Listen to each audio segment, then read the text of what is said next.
Topik kita di sore hari ini berkaitan dengan Nabi Nuh, air bah yang terjadi pada satu era awal dari dunia yang Tuhan ciptakan ini. Dan kita akan melihat betapa dahsyatnya air bah tersebut. Dari 4 sisi, bisa kita melihat dan sungguh-sungguh menyadari bahwa itu adalah satu bencana yang Tuhan kirimkan, dan itu membinasakan seluruh makhluk hidup yang ada di dunia pada saat tersebut. Nah, topik ini menjadi penting karena di kalangan orang Kristen ada pemikiran bahwa air bah ini sesungguhnya tidak bersifat universal, tidak global. Tapi dikatakan bahwa air bah ini hanya terjadi di satu wilayah tertentu, yaitu di antara 2 sungai, jadi daerah Mesopotamia, jadi antara sungai Tigris dan sungai Efrat.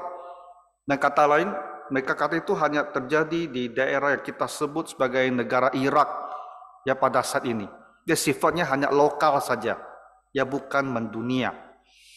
Nah, dari firman Tuhan kita akan melihat bahwa hal itu tidak mungkin. Air bah tidak terjadi hanya kepada satu daerah yang tertentu, tapi dia sungguh-sungguh meliputi seluruh dunia ini. Nah, dari mana kita ketahui? Nah, alasan yang pertama itu ada di ayat yang barusan kita baca. Di pasal yang ke-7,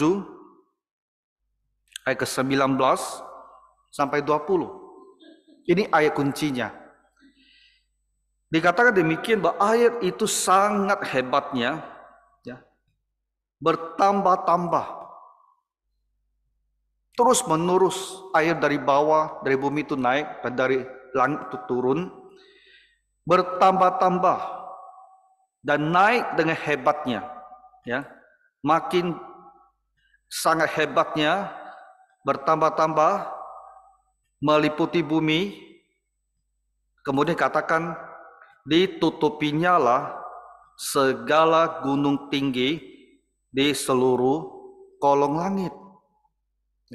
Seluruh kolong langit, ada di bawah langit.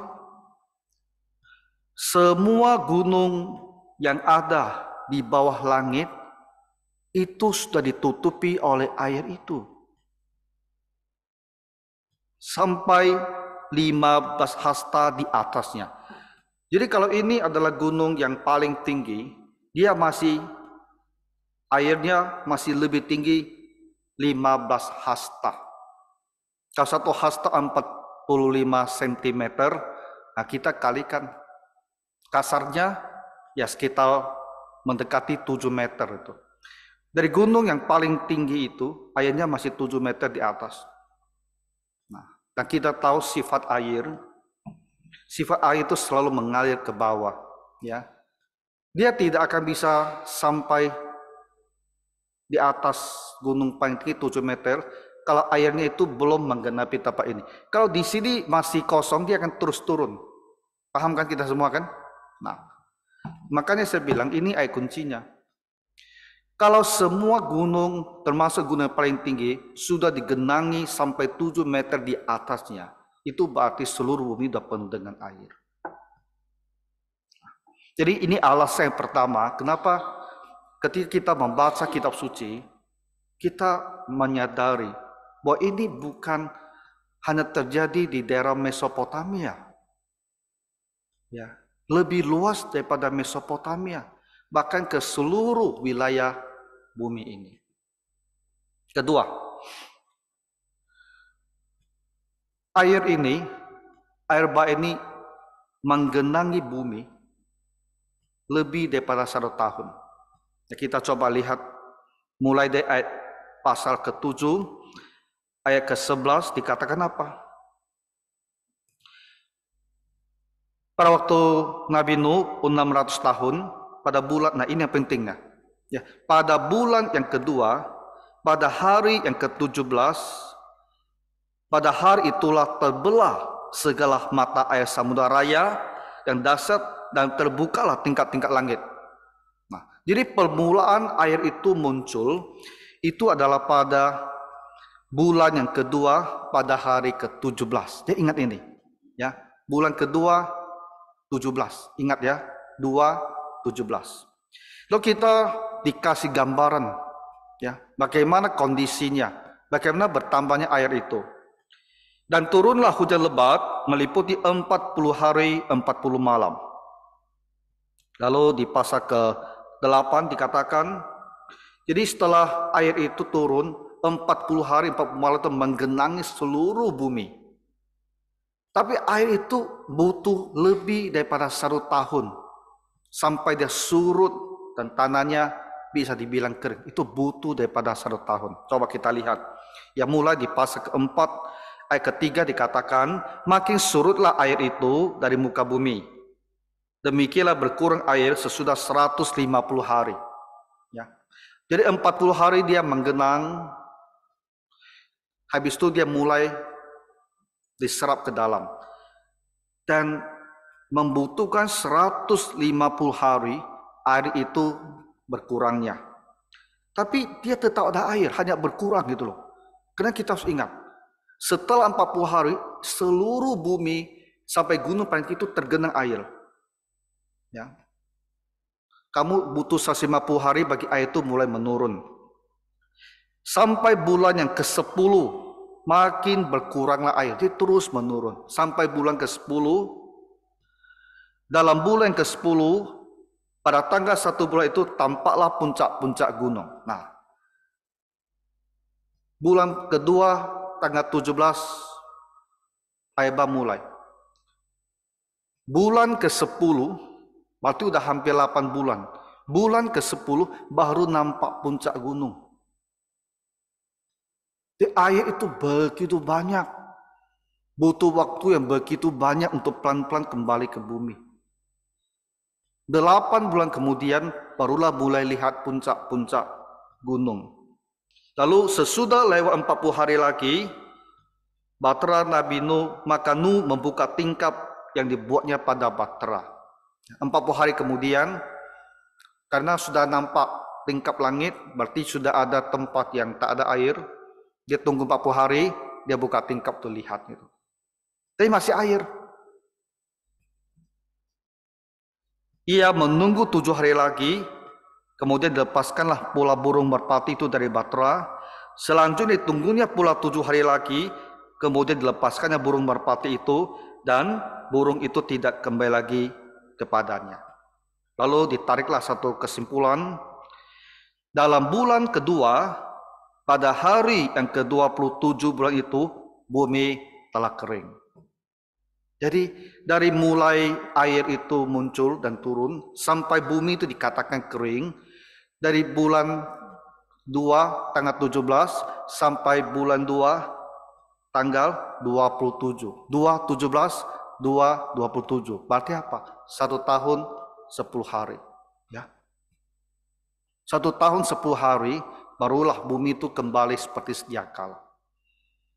Nah, kondisi yang sedemikian berat itulah memberikan kita satu petunjuk bahwa air itu memang banyak sekali. Ya, dia itu bukan hanya di satu tempat, tapi mengglobal, terjadi di seluruh dunia. Sehebat-hebatnya ya kita banjir ya, jalanan kita banjir ya. Jakarta kadang-kadang udah mulai masuk musim hujan ini. Mungkin udah mulai lagi mau banjir. Ya. Mau sampai ke Badan, mau sampai ke sini pun, ya biasa 2-3 hari, 4-5 hari, sudah reda semua. Itu lokal. Ya. Tapi ini butuh 1 tahun, 10 hari, baru bisa dibilang kering. Nah, ini alasan kedua kenapa kita katakan bahwa air bah itu sifatnya universal. Ya. Bukan lokal. Kemudian dari sisi yang sangat praktis ya, sangat logis juga, kita berpikir, kalau air bah itu terjadi hanya di daerah Irak, bukankah bumi masih sangat luas? Artinya apa? Bukankah manusia bisa saja meninggalkan daerah bencana itu? Ya, dan mereka tinggal pergi aja ke tempat lain. Jadi bagaimana Alkitab mengatakan bahwa manusia pada itu semua binasa? Tak hanya tinggal satu keluarga Nabi Nuh. Dan manusia memulai kembali dengan satu keluarga Nabi Nuh. Dengan anaknya Sem, Ham, dan Yafet. Dan seluruh umat manusia bisa ditelusuri kembali kepada keluarga ini. Lihat apakah mereka dari garis keturunan Sem atau Ham atau Yafet. Kalau satu daerah terjadi bencana, dan kita menyadari bahwa bencana ini sangat dahsyat, maka kita akan melarikan diri, menyelamatkan diri. Kita tinggal pergi ke tempat lain, ke tempat yang aman. Tapi Alkitab tidak berbicara demikian. Alkitab berbicara tentang manusia itu punah. Jadi tidak mungkin peristiwa itu hanya terjadi di satu wilayah yang terbatas di daerah Mesopotamia. Jadi ini adalah pemikiran yang sangat masuk akal, selogis bahwa itu tidak hanya bersifat lokal. Kemudian satu hal lagi yang terakhir, ini adalah pengajaran yang kita lihat di dalam Perjanjian Baru. Rasul Petrus dia berkata demikian ya tentang air bah itu. Dia membandingkan hukuman pada masa Nabi Nuh dengan air, dengan hukuman pada akhir zaman yang akan datang dengan api. Di 2 Petrus pasal 3, 5 sampai 7 dia berkata demikian. Mereka sengaja tidak mau tahu bahwa oleh firman Allah langit telah ada sejak dahulu, dan juga bumi yang berasal dari air dan oleh air, dan bahwa oleh air itu bumi yang dahulu telah binasa, dimusnahkan oleh air bah. Jadi Rasul Petrus memberikan satu penegasan. Keyakinan dia bahwa air bah itu dulu telah membawa kebinasaan pada dunia purbakala. Tetapi oleh firman itu juga langit dan bumi yang sekarang terpelihara dari api, dari simpan untuk hari penghakiman dan kebinasan orang-orang fasik. Nah, apa yang terjadi di sini? Petrus itu membandingkan dua hal. Yang satu sudah terjadi, yang satu belum terjadi. Tapi efek daripada kedua peristiwa itu akan sama. Itu pembinasaan seluruh dunia. Dan dia katakan nanti akan datang, masih di masa depan, kebinasan itu akan didatangkan melalui api. Sama seperti pada zaman dahulu, kebinasan itu didatangkan oleh air. Jadi argumentasinya ini hanya bisa punya dasar berbobot kalau air bah itu seluruh dunia. Kalau air bah itu hanya terjadi di Mesopotamia, dia tak bisa mengambilnya dan dibandingkan dengan kebinasan yang datang. Karena kebinasan yang datang oleh api itu adalah bersifat universal, bersifat lokal, meliputi seluruh manusia. Nah, dengan kata lain, kesaksian firman Tuhan di Perjanjian Baru itu menyatakan air bah itu terjadi adalah secara global atau universal. Nah, jadi Bapak Ibu, kalau kita lihat dari 4 sisi ini, bahwa pertama, air bah itu lebih tinggi pada semua gunung, bahwa air bah itu berkuasa menggenangi bumi, itu 1 tahun dan 10 hari, begitu lama, dan bahwa Batra itu Bahtera itu menyelamatkan manusia, menyelamatkan hewan, dibutuhkan bahtera. Seandainya hanya bersifat lokal, semua binatang dan manusia hanya perlu tinggalkan Mesopotamia, pergi ke tempat lain, dan mereka sudah selamat. Tidak perlu ada sebuah bahtera. Dan keempat, itu kesaksian dari Petrus membandingkan tentang penghukuman api dan penghukuman air bah ini. Ini 4 alasan yang kita lihat dan menyatakan dengan jelas bahwa air bah tidak bersifat lokal, tapi sungguh-sungguh meliputi seluruh dunia. Kemudian apa hubungannya pengajaran untuk kita? Bapak Ibu, kita harus melihat satu hal. Kenapa Tuhan menghukum bumi sedemikian beratnya? Kenapa manusia itu harus binasa? Tadi pagi saya tulis sedikit berapa jumlah populasi pada waktu itu. Answer in Genesis. Itu sekelompok ahli yang menulis tentang hal-hal di kejadian. Mereka menghitungnya. Berdasarkan rate atau kecepatan manusia beranak cucu, mempertimbangkan bahwa umur manusia pada masa itu begitu tinggi, angkanya bisa ratusan tahun, diperkirakan bahwa yang binasa itu ada 4 miliar orang. Bumi kita sekarang 7 lebih kan, 7,4 kalau tidak saya salah ingat. Waktu itu sudah hampir 4 miliar. Begitu banyak orang yang binasa. Dan kita bertanya, kenapa Tuhan membinasakan sedemikian banyak orang? Ada apa? Jawabannya hanya satu, dosa. Dosa. Tuhan Allah Maha Suci.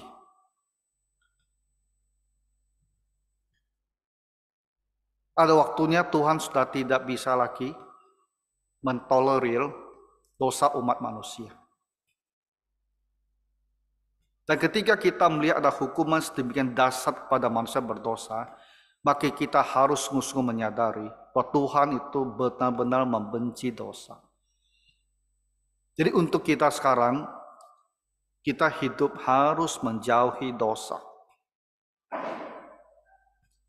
Jangan kita mau melakukan hal-hal yang melanggar firman Tuhan, yang berdosa. Kita dalam dunia yang tidak peka, mungkin merasa dosa itu bukan hal yang serius. Tapi di hadapan Tuhan itu ada hal yang serius. Makanya di masa depan akan ada lagi kebinasan yang terakhir oleh api. Itu hukuman Tuhan bagi dunia kita sekarang. Nah, kita ada anak-anak Tuhan yang sudah mengenal Tuhan dan firman-Nya. Kita tiap hari harus berdoa, Tuhan bantu saya hidup dengan kudus. Ya, jaga hati dan pikiran kita. Jangan berbuat dosa.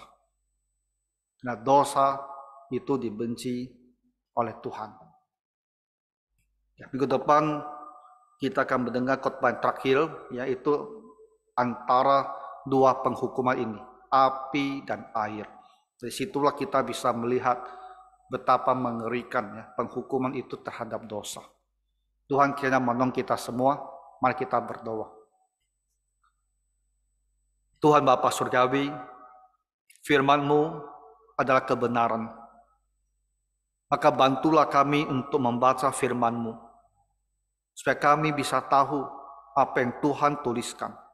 Dan kami bisa berpegang pada firman ini, dan kami ada pada landasan yang kokoh. Bapa, kami ini orang lemah dan berdosa. Bantulah kami untuk bersungguh-sungguh dan kekuatan daripada-Mu, meninggalkan semua jalan berdosa. Supaya hidup kami bisa Tuhan berkati, dan kami tidak dihajar oleh Tuhan. Ampunilah segala dosa dan kesalahan kami. Dalam nama Tuhan Yesus Kristus kami berdoa. Amin.